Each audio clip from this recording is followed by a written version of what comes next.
Hey, Tom. Tom JC. It's like Christmas Eve right now.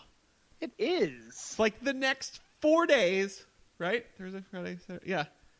Or it's the best time of year. Yeah. I mean, it kind of piggybacks for us, though. I know. Behind the curtain, because we've got one of our personal greatest days coming up tomorrow, or today, as you're probably listening to this. We got that going on, but it's Mania Week. It's here, baby. It is. I think 24 independent cards have already taken place today. I already used the $30 in fight credit I had today to go ahead and pre-order Joey Janela's Spring Break, both parts. Those were what I decided to plunk that down on. Originally, I was like, I really wanted to do Bloodsport, the Josh Barnett GCW show. Yeah. I was like, I might catch that one on replay. But I was like, the Janela shows, like, I feel like that's the big thing this year. I think the last two. Yeah, that's going to be the big indie show out of all of them. Yeah, I think without progress there, I don't care. So yeah, but it's Mania Week. We've got NXT Takeover Friday night, the Hall of Fame Saturday night, 18.5 hours of WrestleMania Sunday, Raw on Monday, SmackDown on Tuesday, and most importantly, after SmackDown on Tuesday, the second episode of this half of Ms. and Mrs. Yes. The most charming reality show ever produced by WWE. It's like that one I think it's the only one that I've actually had an interest in watching. Yeah. I mean, I watch Total Divas and I watch Total Bellas. I'm like, okay. Like, it's just mindless entertainment. But like Ms. and Mrs., I'm like, I enjoy them as human beings. I know that one feels like the most scripted of any of the three, because it absolutely is. But they're still just so charming.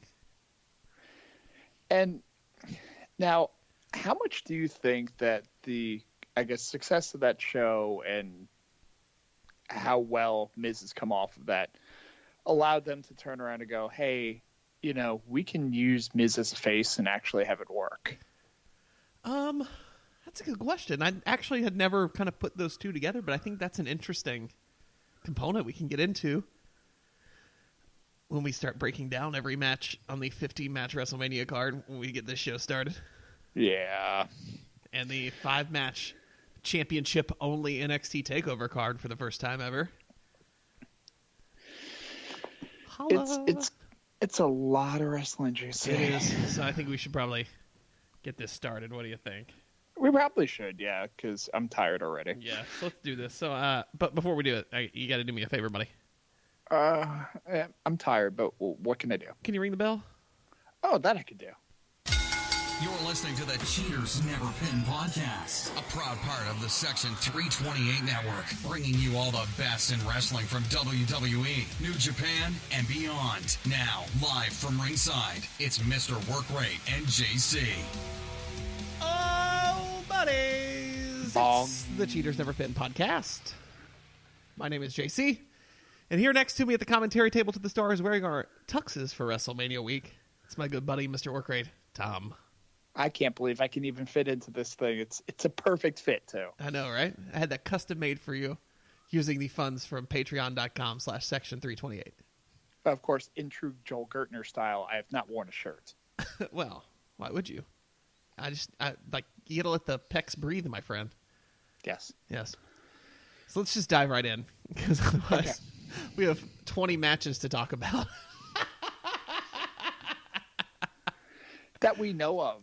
Oh yeah, that's true. So let's start with Takeover, because I think usually we put that last, and then we're just like, it's a show. Yeah, we completely forget about it. Yeah, so let's start with that, since that is Friday night from the Barclays Center in Brooklyn, New York. Wow, I forgot what I was going to say. Thank you. That is the borough. Yes. The War Raiders of Hanson and Rowe will be defending their NXT Tag Team Championships against the winners of the 2019 Dusty Rhodes Classic, Aleister Black and Ricochet.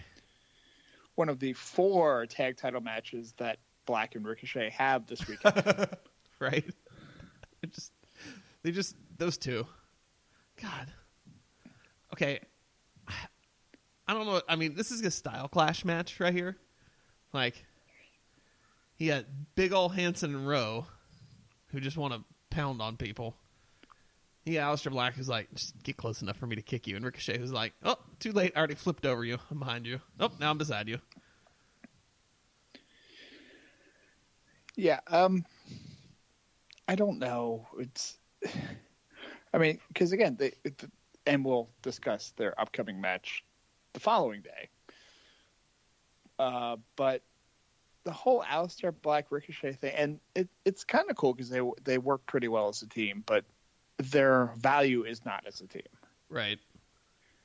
So I wouldn't think, at least in this case, that they'd put belts on them here just to, I don't know, split up eventually, or because a split's got to come at some time. Right. I would think, at least. Yeah.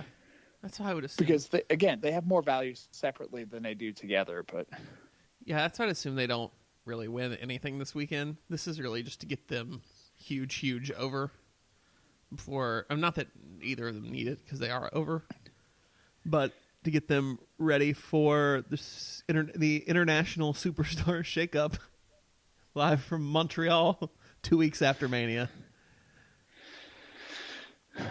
And I think it's a thing too that I guess the whole bringing up of Black and Ricochet has been such a on-the-fly type thing that I'm sure that there was kind of a build that they were going for going into this, the Dusty Classic and all that, but I don't think they were necessarily expected to be on WrestleMania at this point, so they will only go with one match, but yeah, I don't know, but there have been, you look at all these call-ups, right, that have been really weird.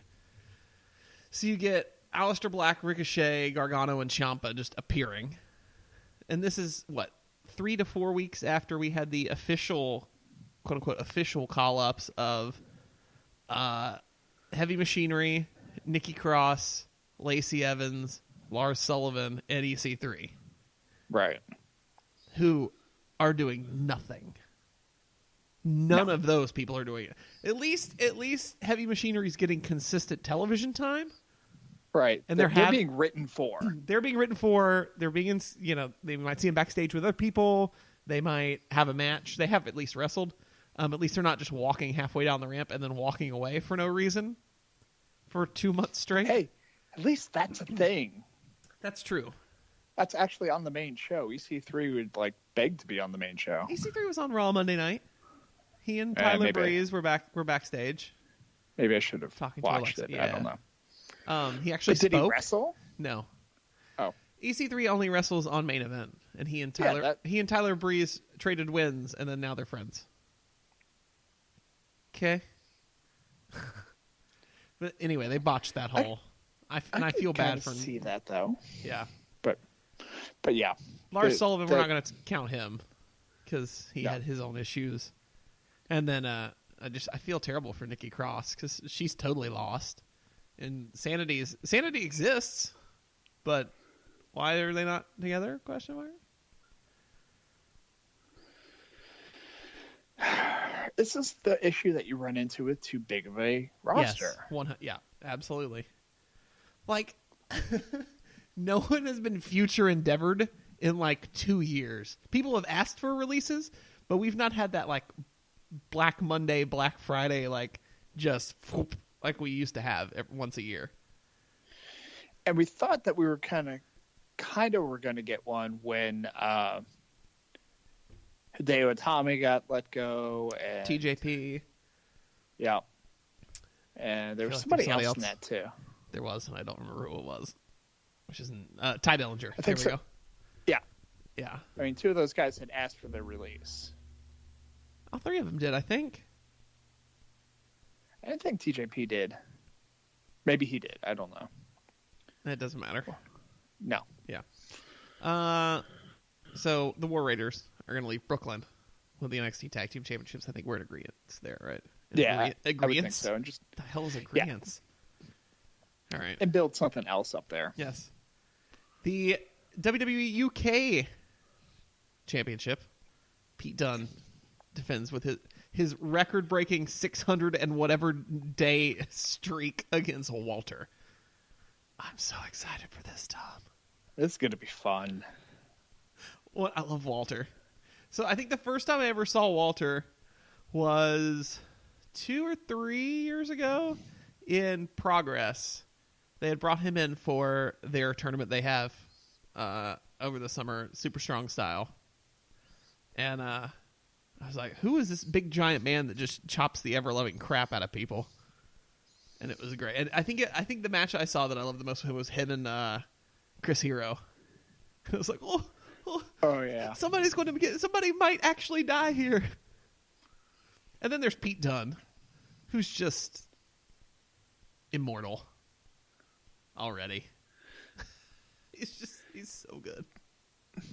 Pete Dunne's interesting to me, and this just kind of came to me, and I could be totally off on this, but Pete Dunne is like almost like what Chris Benoit could have been had Chris Benoit known about CTE, and it was less like, maybe I shouldn't completely be the Dynamite Kid and destroy my brain. Huh.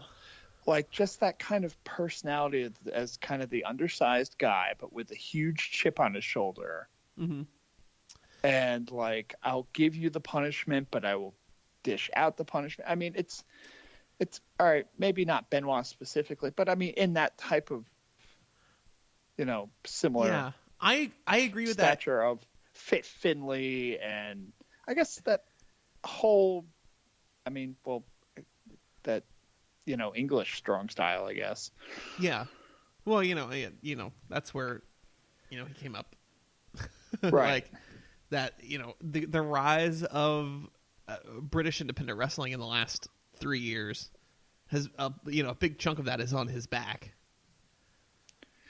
You look at his reign as the Progress champion too. Like that was incredible.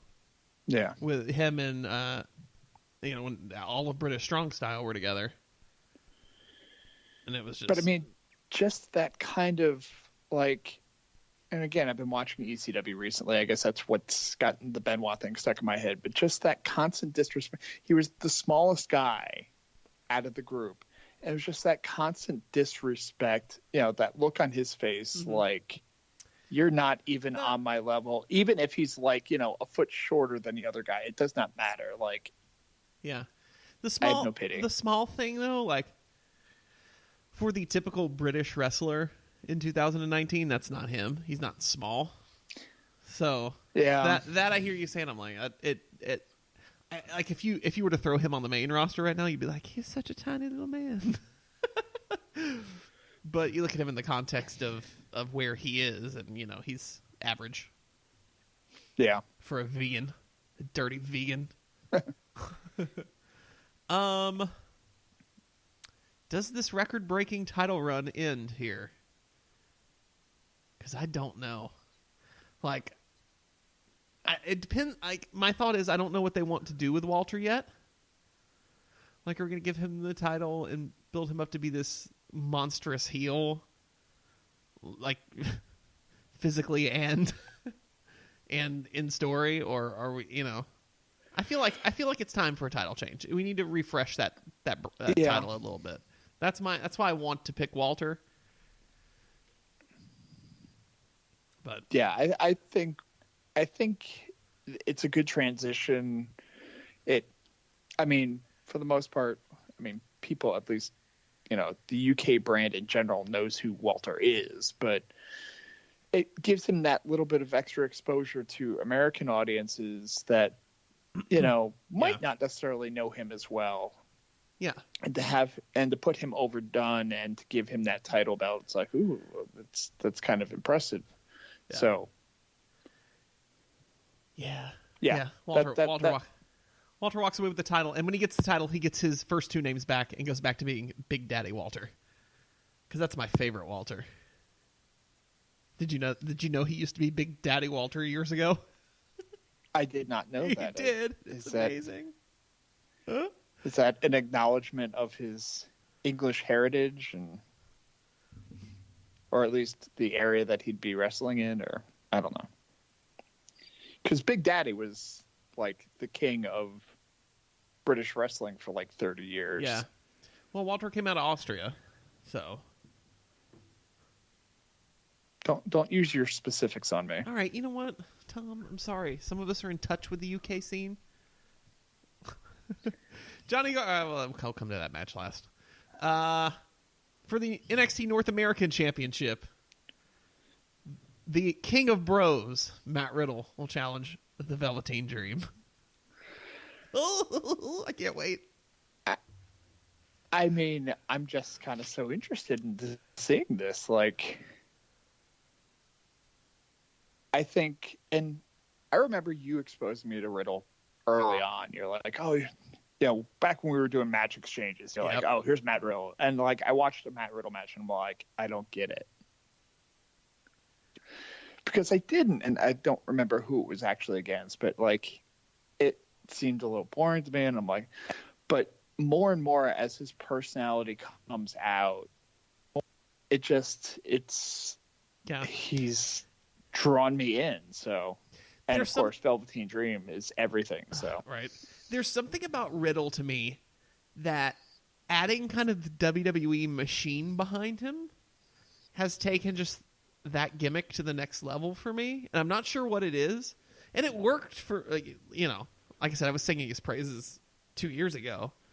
Yeah. But like, there's something about how whatever they've been working with him on in the Performance Center to tweak it and get that kind of in a more concise package rather than it just being Matt Riddle kind of showing up and it just him giving off that aura of who he is. Now he's performing that energy out. Yeah. And I think has just made him an even better performer. And he has the charisma. I mean, these are probably the two most charismatic guys in NXT right now. Oh, yeah. Without a doubt. So, I mean, to put them, this could be another main event, essentially. I mean, normally, but, you know, we have the other matches that we do, but. Yeah. Who is leaving Brooklyn as your North American champion? Since you are a North American, Tom. This is your champion. You should care.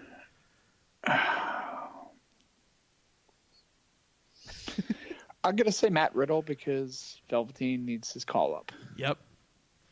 That's my thought. I think we're getting a lot of title changes off this show. For the NXT Women's Championship, a fatal four-way match, we'll see the Queen of Spades, Shayna Baszler, defend her title against Io Shirai, Kairi Sane, and someone else. Bianca Belair. Yeah, I know who else. Dear God. I was waiting to see what you were going to call her.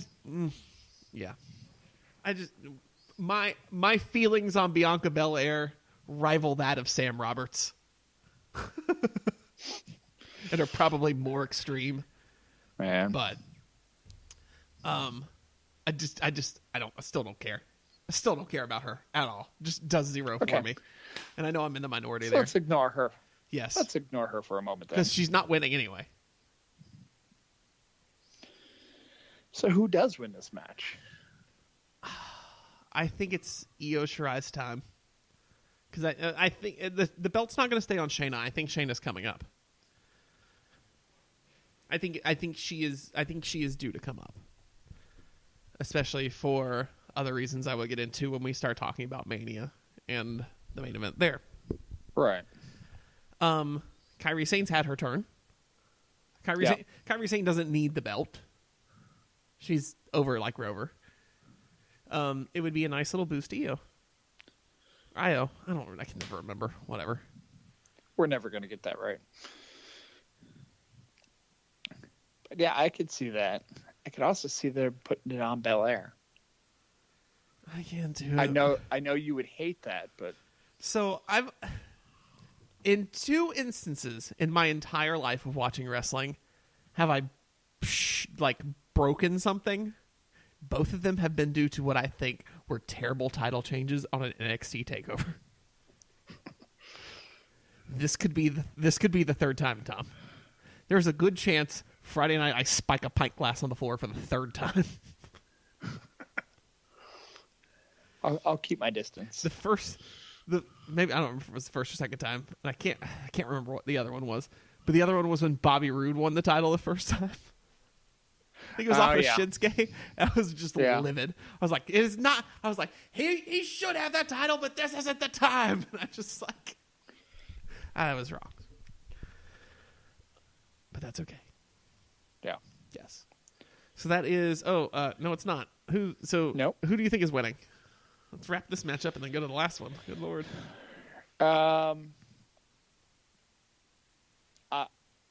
I'm going to vote Team Chaos and say that Bianca Belair takes it. All right. Io Shirai. Right here. That's our first dissension, I think, here so far. I try to mix it up a little bit. Right. And then, in the main event of the evening, for the vacant Goldie, not the real Goldie, but the other Goldie, for the vacant NXT Championship, Johnny Gargano versus Adam Cole. Baby.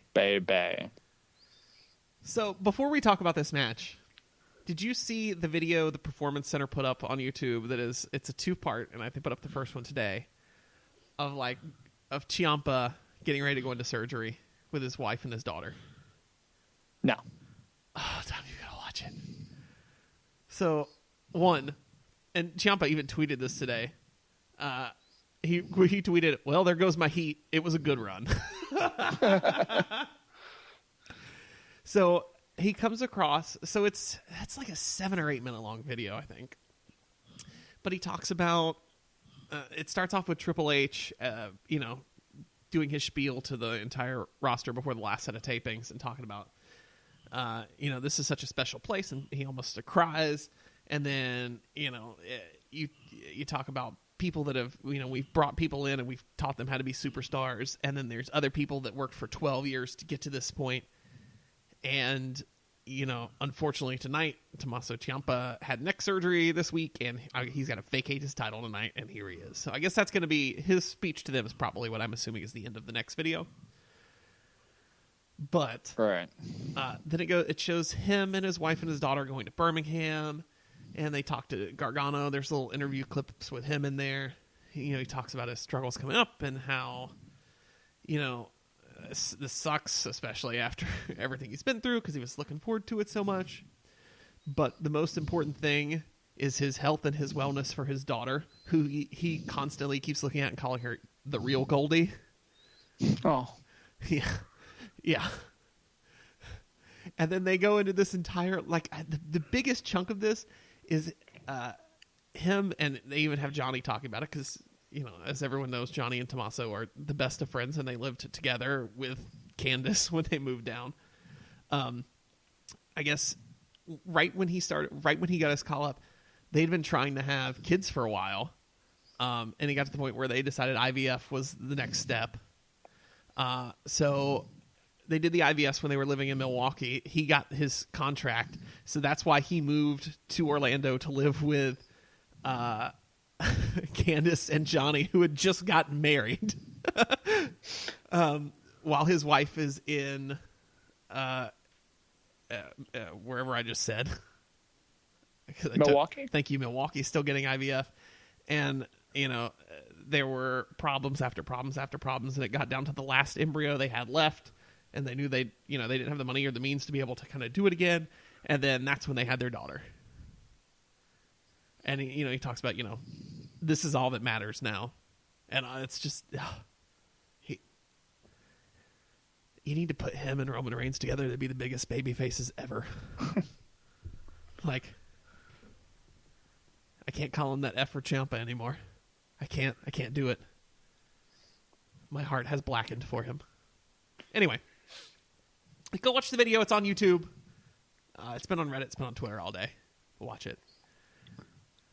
Because my synopsis doesn't do it justice. But yeah, that's why I said this is the match not for the real Goldie. Because that's right. Whatever her name is that I forgot. All right, Johnny Gargano versus Adam Cole, baby. So the most interesting thing I heard about this match, and I think I was listening to Busted Open, and Bully Ray made this point, and when he said it, I was like, oh God, that makes way too much sense.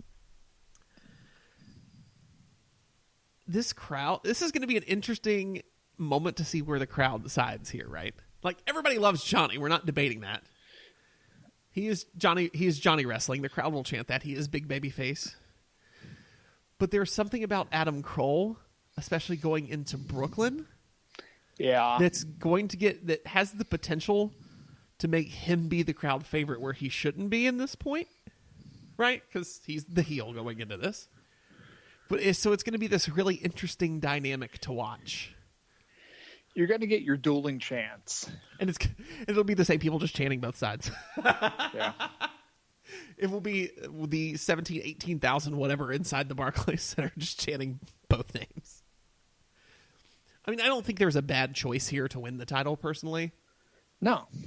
I do think Gargano should get the win here because this is another point I heard on Busted Open, the same episode, and this was last week sometime.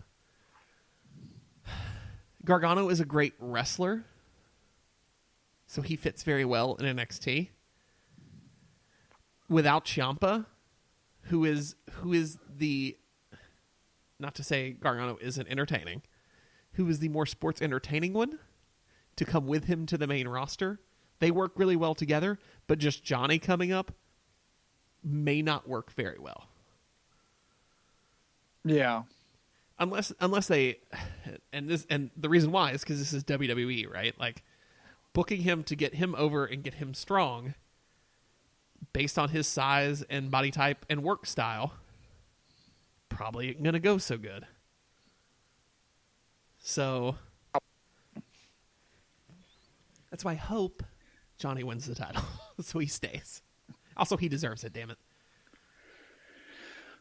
Well, I mean, that was how the angle was going to end, right? If Ciampa was healthy. I mean, you would assume, right, that this was designed to be the blow-off. This was the end. Right. So, I mean, you would assume. And Triple H is, as old school as it gets in 2019, actively booking wrestling. Yeah. Gargano gets his win here. Yeah, I mean, that would be my thought. And again, it's been that good story. It's the story they've been telling for 2 years now. That I think that's the direction that you would think they would go in, but I mean, if they want to kind of advance it a little bit and keep, I don't know, I could see Cole doing the Undisputed Era like run-ins and stuff like that to kind of make it seem like the odds were more stacked against Johnny. But yeah, are we really going to have 3 like major championships all with the same odds against them, babyface underdog? It's Mania week. Yeah. And that's the ultimate story, right? And I forgot to mention, this is a 2 out of 3 falls match.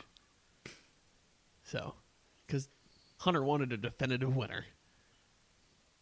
Because, people still can't interfere. Kyle O'Reilly, Bobby Fish, and Roderick Strong. Right. Oh, one last thing before we leave this and go to Mania. 28 minutes into the show, dear God. Someone had made a good point online that if Shayna's coming up, then that leaves Jessamine Duke and Marina Shafir to kind of do their own thing. Add Marina Shafir to the Undisputed Era. I mean, it's Roddy's wife anyway. Okay. And them having a woman as part of it, that'd be really cool. I mean, yeah, just to have it be a true stable at that point. Right. Like, you'd have to look back now, the way wrestling is, like, when you have, like the true stables of the past, like, say, the NWO or... Right to Censor. Right to Censor actually had a woman. I know, they had Ivory. That's what I'm saying. Like, but that's what I'm saying. real It's like they were the only ones that actually had that. But I mean, like, the NWO would potentially have a woman member, or I don't know. Now I can't think of other, like, factions that actually worked. DX would probably have their own. They did. DX had Tori. They had China. Yeah, but no. Yeah. This is the Attitude Era, so, like, having discussion around women's wrestling in general doesn't count, unfortunately. Yeah. Not that there were not talented women there, but... All right. Anyway. Let's move on to WrestleMania. From MetLife Stadium, in the shadows of New York, as they kept saying this week. It's like, so we're not calling it New York anymore. We've now decided it is actually in Jersey. Or, God forbid we say New Jersey out loud. Now, MetLife Stadium is in the Meadowlands, right? It's in that same general area, Okay. yeah. It's not... The Meadowlands, and I have to look because I haven't been there recently, but Meadowlands used to be the Meadowlands Sports Complex, which had Giant Stadium and the Brendan Byrne Arena. Right. All in the same area. They basically shared parking and all that. Cool. Kind of how, like, in Raleigh, you have, PNC Arena across the street from Carter Finley. Kind of along those same lines, except they were a little bit more separate. But yeah. Yeah, right. The same thing. That's what the Meadowlands itself was. It's a complex. Okay. Yeah. So in the shadows of New York, let's start with the pre-show, because apparently we already know what the pre-show matches are according to the Wikipedia. I don't know if this is an educated guess or if it's actually been said out loud yet, because I don't think it has. Let's start with the first pre-show match of the evening. Bet you can't guess what it is, Tom. Don't look. It's too late. I looked. Oh. But I could have said it anyway. Yes. The Cruiserweight match is always empty. In a singles match for the Cruiserweight Championship. God damn it. Makes me so mad. Buddy Give Murphy. Tony Nese a bigger platform. Yes, one for each ab. As he counted that. So what? I don't know. 8, 9, 10 maybe platforms. Buddy Murphy versus Tony Nese. Murphy retains. I don't really have anything to say about this match. It'll be good. So have it on in the background. I'm a big Tony Nese fan, but there's not one guy on that Cruiserweight roster I don't like or I'm not a fan of. Well, I liked Tony Nese in the Cruiserweight Classic. Like, I was hoping that he would actually get signed and, like, stay with the company. And he actually kind of surprised me a little bit because I think he won his first round match and then lost in the second round. Yeah. Well, and the two guys those that advance, I was going to say, those that advance one round, you never know whether or not they're actually going to get signed. But yeah, like the guys I wanted to get signed, Zack Sabre Jr. and Kota Ibushi. That still happened, by the way. Let's focus on that for a second. Yeah. The Andre the Giant Memorial Battle Royal featuring Michael Che and Colin Jost of SNL fame. Dear God, help me. They're trying so hard. Like, I get that it's WrestleMania, and they want to do stuff since it is the biggest event of the year, and it is the most exposure they get beyond the professional wrestling bubble every year. That they feel the need to make this mainstream stuff happen every year. But this is just no. Like, no. It's weird because I read something on Pro Wrestling Sheet today, and it was like, I guess it was Michael Che saying how, like, he was pissed off at the fans that were going to boo him. Like, that they don't respect or whatever, which I'm like, oh, well, he's a little bit annoyed. And I understand, he's just put in that position. But then he starts talking about the fact how he goes completely kayfabe. And you're like, well, it's only because, Braun Strowman just, was so disrespectful about this car. And like, what? I see. That's what happened to me. I saw the headline, which kudos to you, Satin, for writing that clickbaity piece of crap. About, like, Michael Che hates the WWE fans. I'm like, hold on. And then you click it. Remember his former employer. Right. And then, oh, yeah. And then you start reading it and you read like what Chase said and you're like, he's working us, bro. Yeah. So, but you know, I will give them credit for working. I will 100% be like, you know what? You're committing to this. And I applaud that.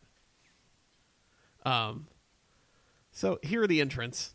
Let's see how fast I get through this. Are you ready, Tom? I'm braced. Braun Strowman, Michael Che, Colin Jost, Apollo Crews, Titus O'Neil, Tyler Breeze, Jinder Mahal, No Way Jose, Bobby Roode, Chad Gable, Kalisto, Grand Metalik, Lindsay Dorado, Bo Dallas, Kurt Angle, Heath Slater, Rhino, Victor Connor, Andrade, damn it, Ali, Shelton Benjamin, Luke Gallows, Carl Anderson, Matt Hardy, Jeff Hardy, Otis Tucker, EC3. Cool. So far. I think I would assume at this, how many is that? I think somebody's like, that's 29. There's still room for one. And I was like, it's not the Rumble. They don't have to be 30.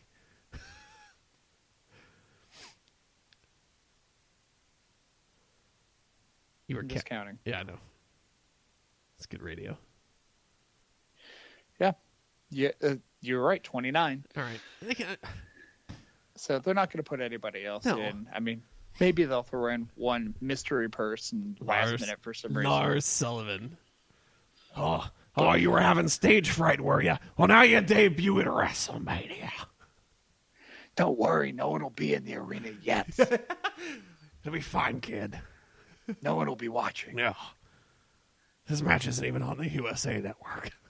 Might as well put you on 205 Live. Oh, God, are they going to do that to the cruiserweights and put them in that first hour of the kickoff that's not even on USA?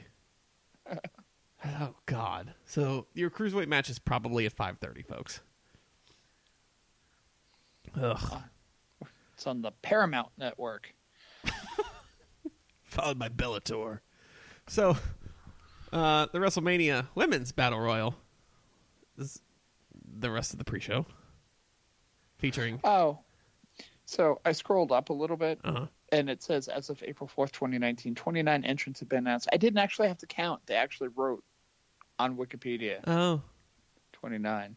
Because I'm looking at, like, the Women's Battle Royal. It says 13 entrants have been announced. I go, I wonder if they did it for the... Yeah, okay. It does say that. Count. All right, so there are 13 in the women's.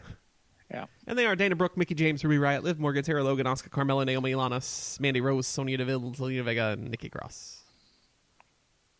Who's winning the giant uterus trophy, Tom? And why do we still have the uterus trophy? It's going to be totally random, isn't it? They just have Naomi win it again for no reason. Oh, whatever. That was the thing. Like, Naomi won it the last time. It's like, and then what happened? Yeah, and I remember we were like, "Oh, that's cool. All right, we can get the wheels behind Naomi again." You know, because she'd had her title run and they cooled her off a little bit. You know, after SummerSlam into Mania. All right, now we're getting it's her turn again. Because I don't think anyone picked her necessarily. It was just like, oh, well, yeah, that's an interesting surprise. And then it's like, yep, sure was. And Dana Brooke wins. Screw it, I'm going way off the board. Dana Brooke. I'm good with that. I'm good with like it too. Dana Brooke. No one doesn't like Dana Brooke. She's like Sarah Lee. Not the one that was on Tough Enough, the bakery. Not the semi-homemade. Oh, that was Sandra Lee. That's Sandra Lee. Yeah. Yeah. Like little frozen pound cakes. Delicious. Yeah, those are good. All right, to the main card. At least 12 matches. Oh, God. Should I start? Yeah, I'll start from the bottom. Yeah. For the SmackDown Tag Team Championship, I think we called this, it's a Fatal 4-Way Tag Match. The Usos, who just signed a lucrative new deal, announced today, defend their titles against Ricochet and Aleister Black, The Bar, and Shinsuke and Rusev. Usos retain here, right? Yeah, I would assume. I don't see why you'd put it on Shinsuke and Rusev. I don't see why you'd put it on The Bar, because I'm kind of hoping they get split up in the shakeup. Which, I hope that would be a good thing for them. Yeah. Or they could surprise us and put it on Ricochet and Aleister Black. My assumption is the Usos retain. and we all get another trip to the USO Penitentiary. And see, I could see Ricochet and Aleister Black taking the titles as like a 1 week reign or something like that, and then have them kind of go off on their ways to their singles matches. But I don't know. I'm assuming that the Usos take it, but because they just don't have anything planned at this point. They had to put the tag titles on the card, so they're like, okay, well, who else isn't wrestling? Right. Yeah, that's what happened here. I covered the Battle Royal. There we go. We'll come back to that match. Yeah. Then in the other tag team title match, since the Raw ones are just who gives a hell damn apparently, it's a fatal 4-way tag team match for the women's tag team championship, their first appearance at WrestleMania. The Boston Hug Connection of Bayley and Sasha Banks defend against, God, they all have nicknames, don't they? The Divas of Doom, Beth Phoenix and Natalya, the Iconics, Billie Kay and Peyton Royce, and the ones that botch a lot, Nia Jax and Tamina. I don't know. I couldn't come up with anything witty. I was trying. Didn't they have a name? I thought they had a name. No, they didn't. I feel like we were all trying to call them like the New Samoan Dynasty or something. It may have been a Michael Coleism. Probably. Yeah. So, I don't know. I don't know here. I don't know. I kind of like that I don't know so much about this card, because that makes WrestleMania way more entertaining. Yeah. That's the thing. I don't want to think too hard into it and try to figure it out. Yeah. Because I'm like, it's nice okay. to have that element of surprise. Yeah. Because, I mean, you could make a case and be like, okay, like, Natalya absolutely deserves a run with this title after all she's done, and so does Beth Phoenix to come back as a Hall of Famer, and these two were such an iconic duo in the past anyway. Like, it would be a perfect part of their story and their legacy in the WWE. Cool. You look at the Iconics, and they're just they're the two most entertaining women in that entire roster. Yeah. They absolutely deserve it. Which is why I also think they don't really need it. Because, I mean, they're not, I wouldn't say they're over, but they're not over. Right. So they at least have something going for them. They come out and everyone at least is engaged. They may not get a huge pop, but by the time they're done, everyone's engaged.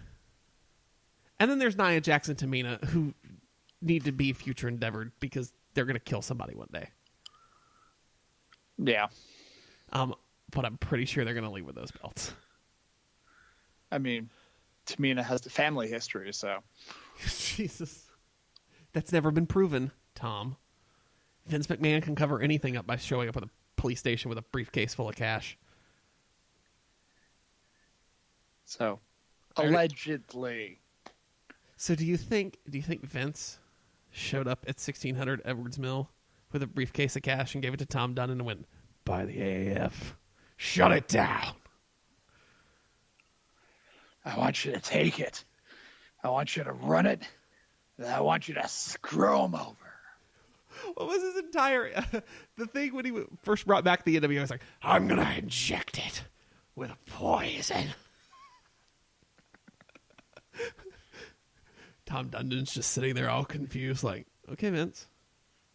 Like, "Build me a Topgolf in my backyard." What? As long as I don't have to take off my hat. I told you, if they announce a WrestleMania for Raleigh for 2021, you know why. You know what happened. It's the greatest conspiracy theory of all time. Roman Reigns versus Drew McIntyre. It's gonna be good.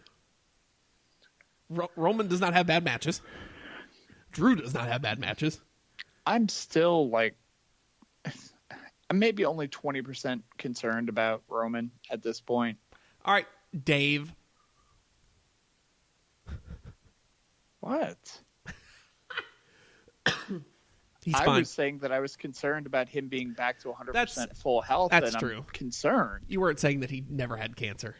No, I'm saying that he did have cancer and he's come back damn quick, and I hope he's okay Yeah, I'm sure he's fine. and not going too fast. And I'm sure he is. He's got doctors, and dude's a hell of an athlete, and, Right.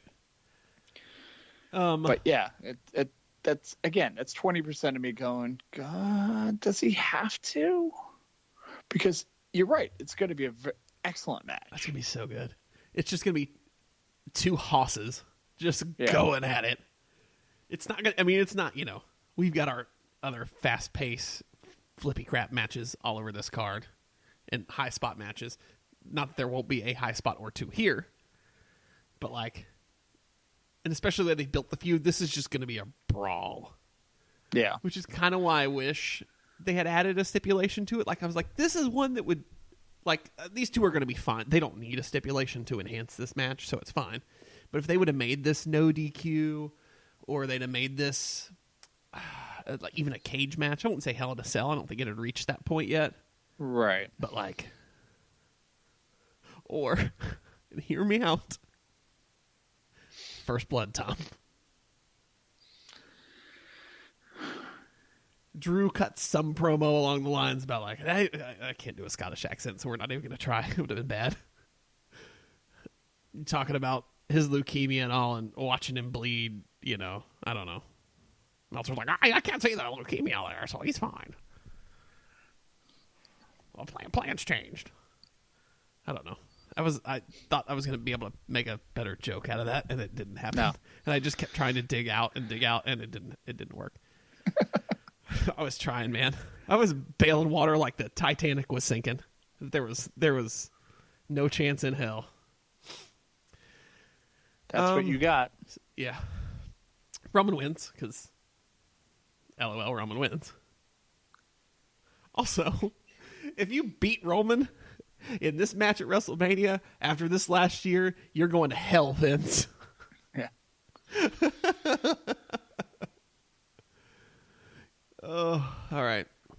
For the Intercontinental Championship, Bobby Lashley will defend against not just Finn Balor, but the demon Finn Balor. Whatever that noise was he made Monday night. Who in WWE 2K19 has a 2-point higher rating than the regular Finn Balor, so he's better. Yeah, he's bringing out his demon. Which, if you say it out of the context of professional wrestling, I'm pretty sure is sexual harassment. He's going to release his demon on him. Oh, boy. That's what she said. That's what she said. That's what she said. All right, Michael Scott. All right, how come Michael Scott has never been the host of WrestleMania? He's just so confused, and he thinks it's all real, which works because he would be the host and it would be it would just be amazing. He starts giving business pointers to Vince. And then he just pulls the move where he gets like he did with Daryl, where he goes stomping into the warehouse. He's like, look stupid. And Daryl just turns to him and goes, start again. And he goes, excuse me, sir. He walks up to the Usos and he's like, Dink and Flicka.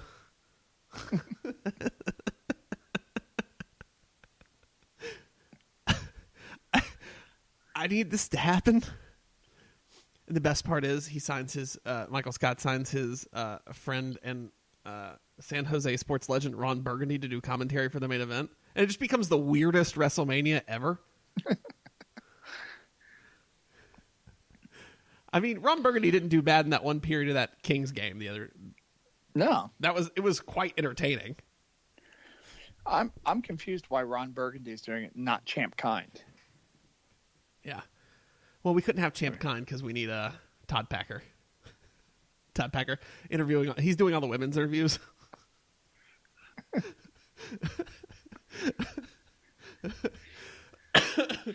Which would have been even better when May and Moolah were still around, because they could have just been all over Todd Packer. All right, as we fantasy book WrestleMania, the Office edition. As we basically book WrestleMania 27. Oh, that's true. Yeah, because Office was not recently. No, but I mean, It's not like we're putting like Friends people in there or anything. no, I don't know how you'd book a Friends WrestleMania.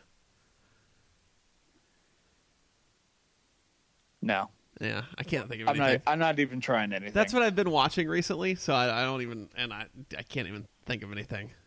That's the fall asleep thing, and we're like in season 2 right now, and, Oh, that's where I am. Ross is still horrible. Yeah, well, they were on a break. Let's see. So Bobby Lashley versus Finn Balor. Ah, yes, right, wrestling. Honestly, and truthishly, as much of a Balor mark as I am, I think this has the potential to be the worst match on the show. Which, I'm not saying it's going to be bad. It's Lashley and Balor, who we've seen them wrestle before, and it's fine, but it's not. Right. It's not anything special. And I think the attraction here is the Demon making its debut Right. at WrestleMania, and that entrance and everything. And then I think they should have a 3-minute match where the Demon beats the crap out of Bobby Lashley. We show how strong the Demon is, and we go home. That's what should happen here. I'm good with that. Yeah, I think that this is where you build the Demon, because that's never been effectively done on the main roster. Because you have the Demon, which is basically still a 200-pound Finn Balor against a physical specimen like Lashley, and you have the Demon basically at that same level, and he should, like, if it were Finn, he'd be getting thrown around a lot and using like his wiles and stuff to try to actually get a pinfall. But when you look at Balor as the Demon, your first thought should be equating him to a Braun Strowman, Brock Lesnar body type. Like, that's what it should make you feel like he is. And I think they can accomplish that if they do this like that. I think no matter if that's what happens or not, Balor's leaving with this title. Just as long as they don't overkill it. Yeah, he doesn't. The Demon can come out twice a year, and that's fine. Like, it's just got to have, I think I even said that back in his NXT days. Like, we don't need him every takeover. No. Like, am I glad it happened? Absolutely, because it was fun and innovative, and at least the takeovers once a quarter, so it was only 4 times a year. It wasn't like every it would 12 times a year if he was doing it on main roster pay-per-view. He's not just like cutting promos in it for the hell of it. Yeah, but except Monday night. But no matter what, Balor leaves with this title because it's Mania, and he deserves it. He didn't win it last year in maybe the best match on the show, so give it to him this year. The United States Championship. Samoa Joe defends against Rey Mysterio? ? Rey's hurt, isn't he? Rey is quote unquote hurt and is quote unquote praying for the best to make Mania. So I believe this is where John Cena returns and wins the United States Championship. Yeah. Which sucks not having Rey on the Mania card. Especially this Rey. This isn't Rey of 5 years ago in his last run, right? Where Rey was clearly physically very beaten up. This is the last couple of years, Rey has been on fire, and he looks like he did 20 years ago. But yeah, I'm pretty sure this is where Cena comes back. Which cool. It's Cena at Mania. Those trumpets will hit and I'll pop for it. I don't care. I've got no shame. What do you think? I'd like to see Mysterio in the match. Part of me kind of wants to see if Mysterio can't wrestle in the match to put Lars Sullivan. No. Okay, sorry. To put Mustafa Ali to take advantage of, to get the opportunity that he lost by being hurt, which Kofi ran with. So instead, I don't know. I think it's a possibility. I mean, Ali's supposed to be in the Battle Royal, but Right. He could do double duty. yeah. Because it's just, not that a Battle Royal isn't hard. I don't want to discount their work, but you can book it to where he lays there a lot and gets tossed early. Yeah. So, Aw. yeah, I could also see him winning the armbar, but whatever. Yeah. In the match that I think has the potential to steal the show, Okay. AJ Styles versus Randy Orton. It could, and it might just, yeah. So here's the I'm thing. so all over the place with that match. Randy is the X factor. Yep. But when Randy's with someone that can push him, like AJ has the ability to do, being the best wrestler in this entire company. This could be a classic. Because we know Randy is incredible when he wants to be and when he's pushed to be that. And I think AJ is the opponent to give him that match back to him. Randy's always been the kind of wrestler he needs someone. He's going to perform to the level of his competition. Yeah, and again, this is the main stage, and AJ's not going to half-ass it. No, AJ So- never half-asses anything though. Right. That's just not his nature. But I mean, that's the thing. It's like Randy can go into a match against somebody, and I don't want to pick on it, like somebody like Dean Ambrose or whatever, but if he's getting out of the fact that like the person isn't necessarily giving 100%, then he'll immediately drop himself back down. Mm-hmm. AJ's not going to let that happen. No. Yeah, that's what I'm saying. This has the potential to be, a top 20 all-time WrestleMania match. Even though there's there's not much of a story here, but I don't think it matters. This is just going to be a good wrestling match. Yeah, the story is basically the match in itself. Like, this is a match you probably wanted to see. Yeah, and it's one of the things like I didn't think about it, and then they had Randy attack him, and I was like, ooh, Yeah. this has got legs. Who wins? Because I don't know that. And that's the thing where not knowing is part of the benefit of the match. I mean, there's not been like a real like feud here, right? So I can't make I don't know. I'm just gonna pick. I'll just pick AJ. It's Mania. Face it. It's the babyface show. All right, I was leaning Orton, so I'll go with Orton then. All right. Very good. Falls count anywhere. Shane McMahon versus The Miz. Now, unfortunately,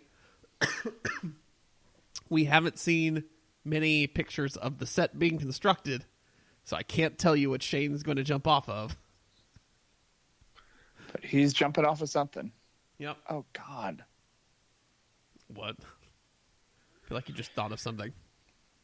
No, I'm still watching SummerSlam 96. And it's That's Douglas oh God versus, enough. In a good way. It's Shane Douglas versus Cactus Jack. Oh, no. Yeah. And Shane just suplexed Cactus on like the ring railing. Oh, my God. It's actually kind of a cool match because I guess, two guys that were both trained by Dominic Minucci. Yeah. Cactus is wearing an airbrushed Eric Bischoff t-shirt. which says on the back, "Forgive me, Uncle Eric." And the referee for the match is Brian Hildebrand. Huh. All right, that's cool.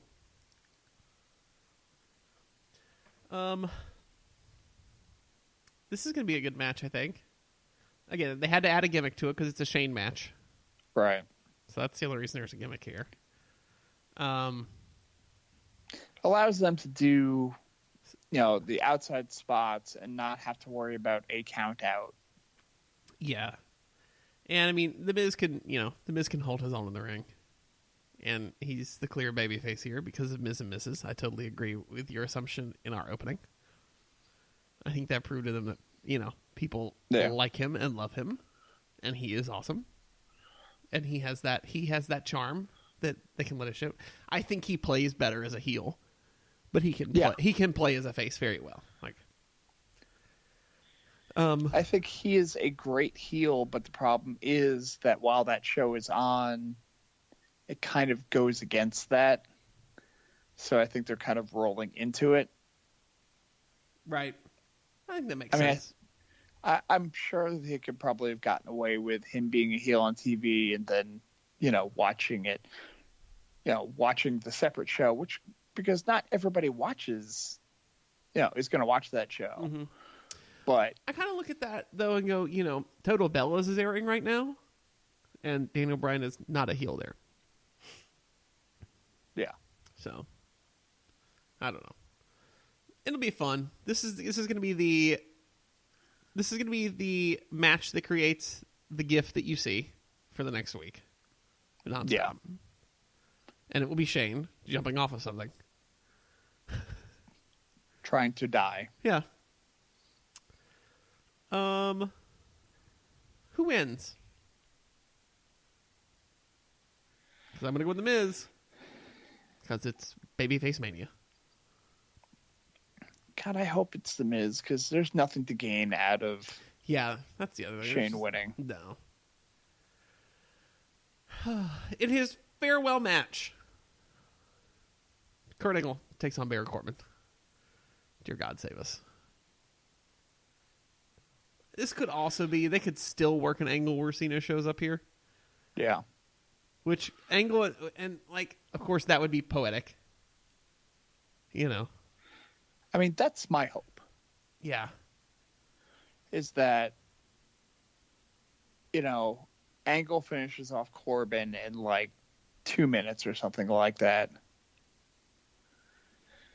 And gets on the ring mic and thanks the crowd and just kind of says something almost like, I wish it was more of a challenge. And then yeah. Oh, you wanted a challenge? Kind of more than that. I want to see Corbin mouth off to somebody backstage he shouldn't be, whether it's a legend or something. And they just beat the crap out of him and he can't perform. Right. And so Angle comes out and he starts to give a speech you saw what happened. He still got what's coming to him. I wanted to come out here and at least say thank you for all the year. And the trumpet's in. Yeah. I think it would be such a cool bookend moment. And it would be a good match. Because Cena can work on the level of anyone to make him look like $1 million. And we know Angle is limited and is not the Kurt Angle of old.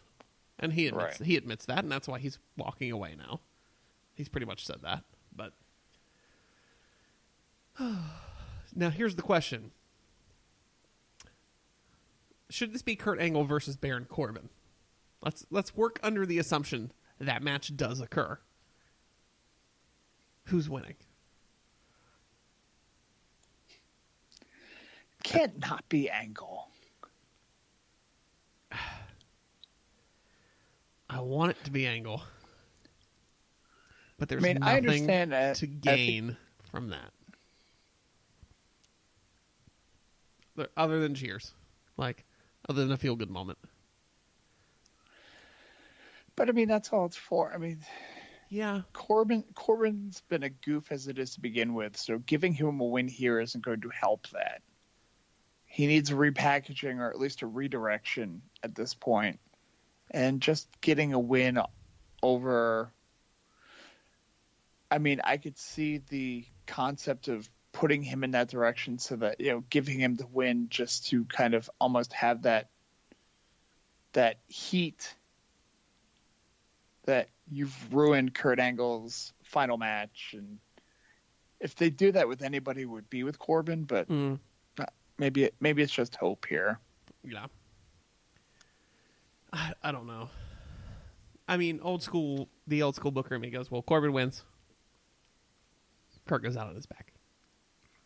Obviously, if the match is against Cena, Angle wins 100%. I have zero doubt. Because who cares? Who cares if he beats John Cena? It's still John Cena. Right. And John, of course, would show up to be like, no, you're going out on top. Like, so, anyway. In a match where if he loses, he must retire from in-ring competition. Lol. Shut up. It's no holds barred Triple H versus Batista. Tom, this match worries me. As well it should. Because if Triple H loses, and this is his last match, there's a good chance you get to see a grown man cry on Sunday night.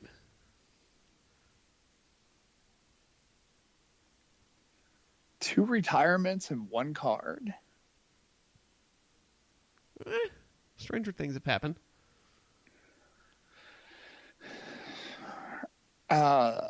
It would break my heart greatly because I'd still think Triple H would come back if he really wanted to. I mean, Shawn did.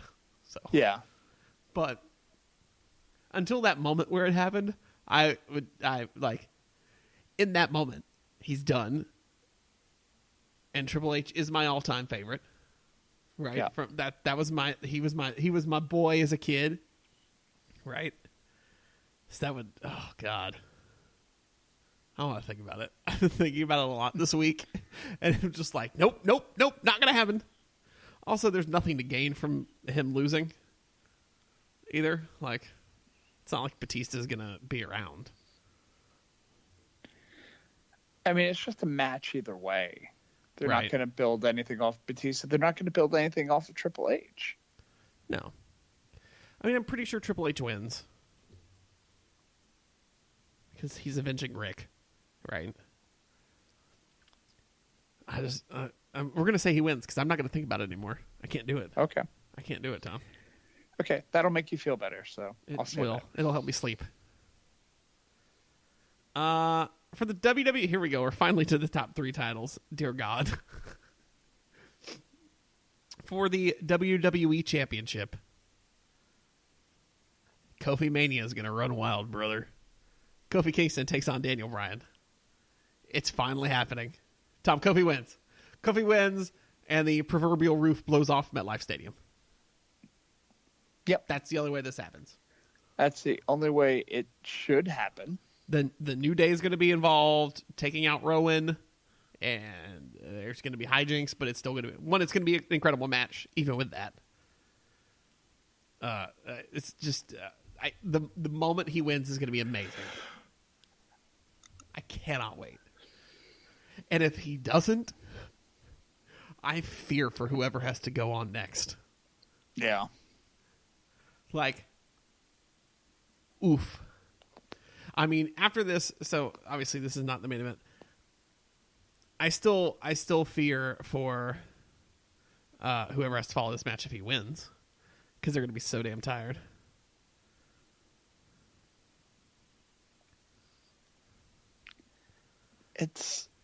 They can't. It's like, I understand the concept of putting potentially Bryan over just again for that heel, piss off the crowd aspect of it. But yeah, I really do not look forward to whoever has the next match if Kofi doesn't take this title. Yeah. Yep. Brock Lesnar defends his Universal Championship against Seth Rollins. We can't keep doing this, right?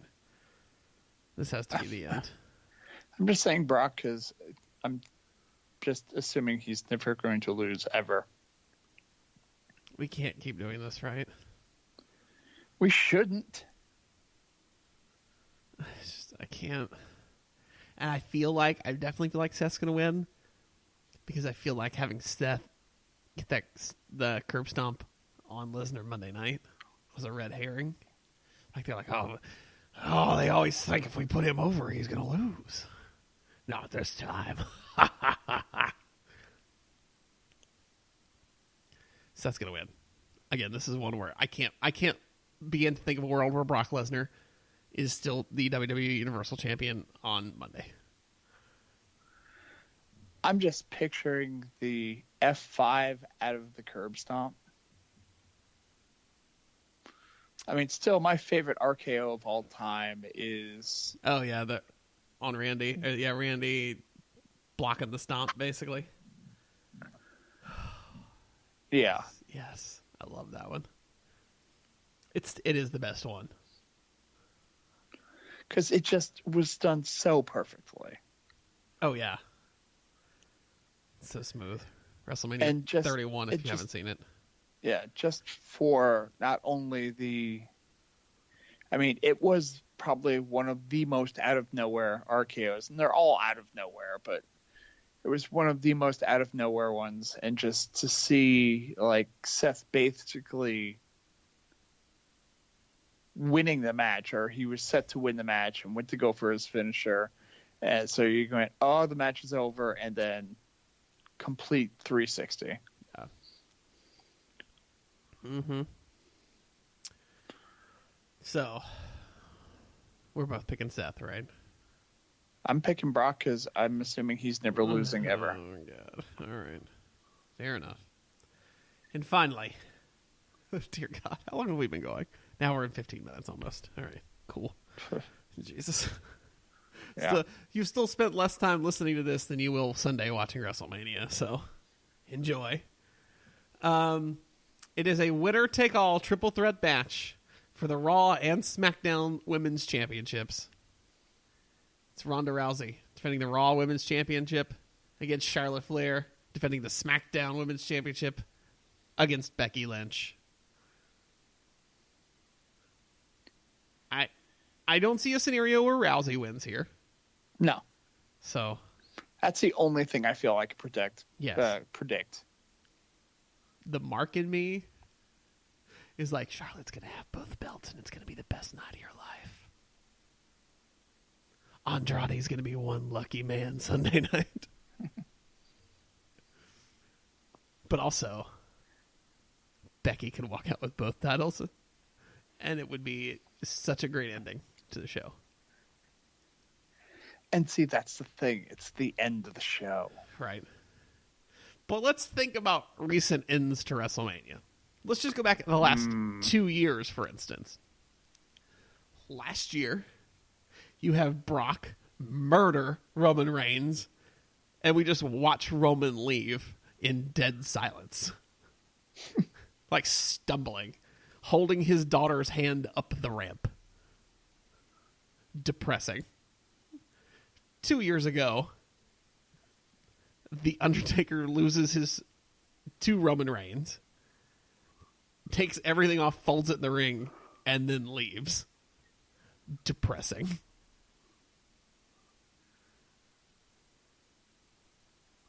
Well, at least we won't have depressing. I don't think depressing is if Rousey wins. Depressing end. If Rousey wins, which there is still a chance for. Oh God, it's Ronda Rousey, Tom. She said she's not leaving. Yeah. Oh, she can give Travis one of those belts. He likes to hit women anyway. Ooh. Woo. Sorry, got me going there. That's unsubstantiated. That's hearsay. Anyway. Just like to ride the MMA memes sometimes. It's either I'm gonna pick Charlotte because that's what I want to see happen. Because I know that the next 2 hours after that on Twitter and Reddit would be the most amazing garbage burning on the face of the earth.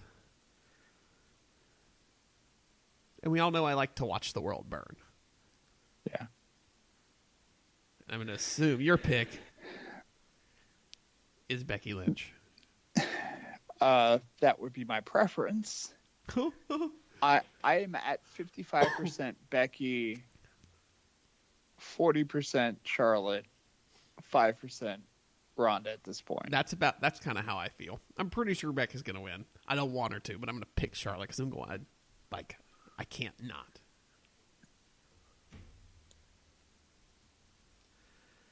All right. That's WrestleMania, Tom. Do you feel sufficiently prepared now that we've talked through it? Yes. I feel exhausted.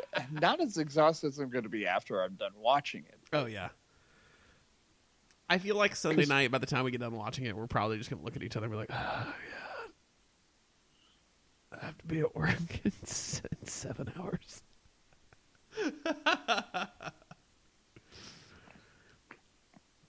It's going to be a long day. It's going to be so long. That's what she said. And we're back to Michael Scott hosting WrestleMania.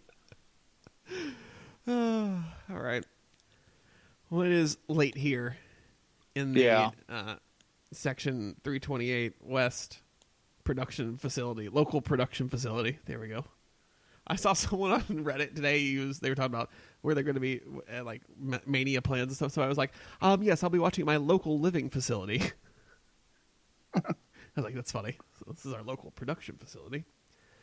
Well, it's Mania season, folks. It's here. Or it's not even season. It's WrestleMania week. It is WrestleMania. So enjoy it. This is the best time of year. Watch everything. Pretty much all the independent shows that go on starting pretty much today on Thursday through Sunday. You can watch them on Fight or Club WWN. The G1 Supercard. Saturday night, it's on New Japan World. Just Google what shows around WrestleMania. You'll find lists and lists and lists. Because there's plenty to watch this weekend if you're feeling the need. So much. Yeah. We'll talk about Hall of Fame next week. We'll talk about that. I don't even think we've talked about the nominees yet this year. But we will talk about the entire package as a whole next week. Next week will be a super, super, super duper sized edition of this show, folks. Might have to break it down into 2 parts. I don't know. Yeah, because when you've got WrestleMania happening and then coming out of WrestleMania, which fortunately Raw After Mania now doesn't have as much weight because everything really kicks off after that at the Shake-Up is where we kind of get the new storylines. So we got a week of breathing room. But yeah, I'm excited, Tom. It's here. It's Christmas morning. It's what we've been building towards all year. Just to start over again. Yeah. Yes. So I think that will do it for us. Enjoy WrestleMania. Enjoy TakeOver. Enjoy whatever you're going to watch. Because it's the best time of year to be a fan. It is. So for all of us here at Cheaters Never Pin, I'm JC. I'm Tom. And we'll catch you on the flip side.